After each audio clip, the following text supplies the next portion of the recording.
tell you a story about a silly little mouse who was no bigger than your little finger, and who never paid attention to his mother when she told him to be a good mouse and mind what she said.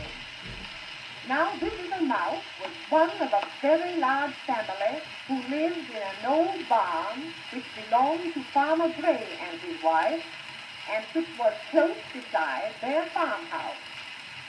In this barn, Farmer Gray used to keep the hay and the oats and the corn for feeding the cows and chickens.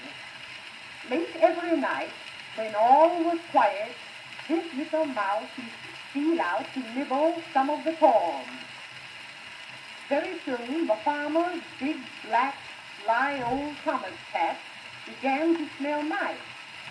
So he thought he would watch out and see if he could catch some.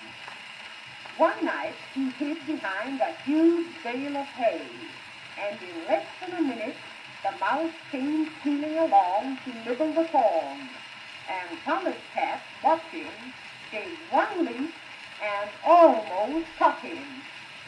The mouse ran with fright till he reached the farmer's house, and squeezing himself through a tiny little hole way down in the corner of the kitchen door, went behind the kitchen stove to hide.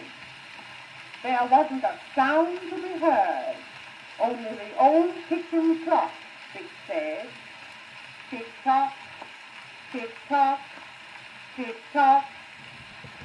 But the silly little mouse thought the clock said, come in, come in, come in.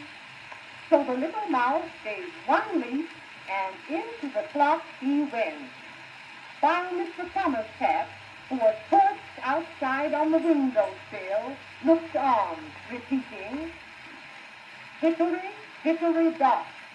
The mouse ran up the clock. The clock struck one, the mouse ran down. Hickory, hickory dock.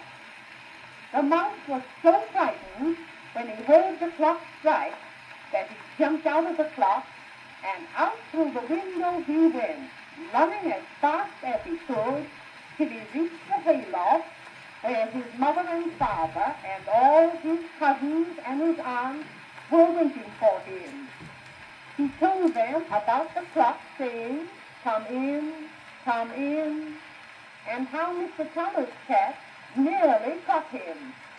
And his mother told him to stick close to her side, or Mr. Thomas Cat would some fine day catch him and eat him up. And the little mouse said, I shall always mind what you say, Mother dear, from now on.